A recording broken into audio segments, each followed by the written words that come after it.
Welcome back. Glad you're joining us as we continue to look at Luke chapter 24. We're going to be starting with verse 36 going through 43. So far, the disciples from Emmaus, on the road to Emmaus, who saw Jesus, have come back, have reported what they saw to the 11, heard about Peter seeing the Lord, and reported what had happened to them. And we pick up at that point.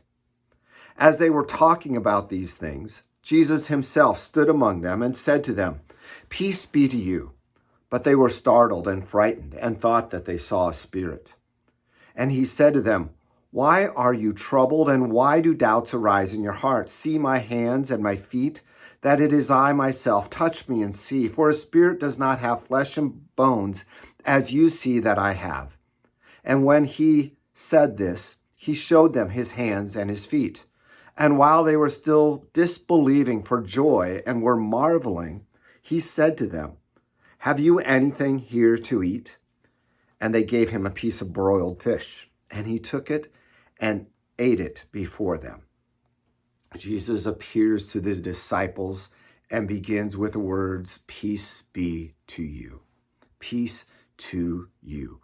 Announcing his peace to them as he appears to them to help take away that fear, to take away any surprise, but they were startled. They were frightened. They thought they were seeing a spirit. So Jesus does some things to prove that he is not a spirit. Why is this important to us?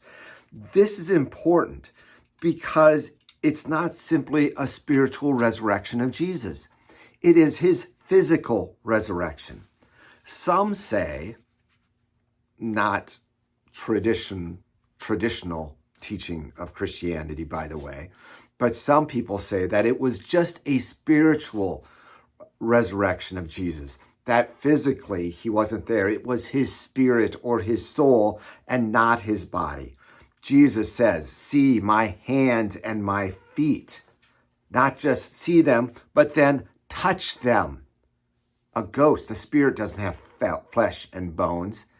And then he ate some fish to show, again, that he is a true human being with a body. Spirits don't eat food. They don't need substance. Bodies need the sustenance. So Jesus is proving that his body, his resurrection is a bodily resurrection.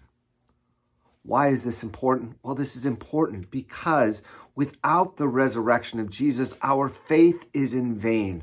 Without the promise of the resurrection, we have nothing to look forward to in the future. And as Paul said, we are the most to be pitied.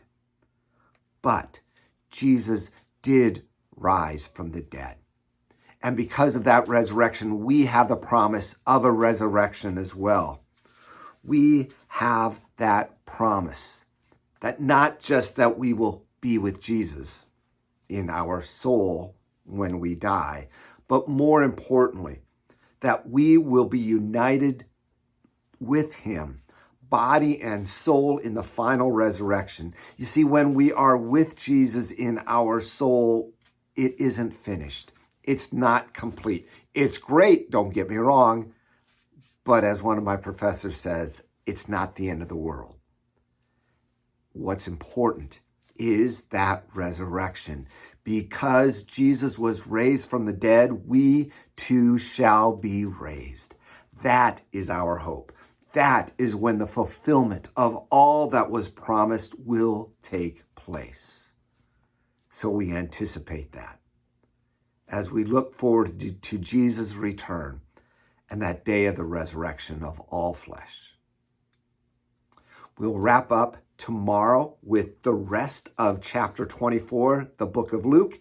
And then following that, starting next week, we're going to be looking at some that I had done previously, kind of reruns, so to speak, looking at different books of the Bible as we continue on this. As I kind of recover from this busy Easter week, I'll be on vacation for a while. And then when I come back, refreshed, ready to hit the new book. We'll talk to you later. God bless.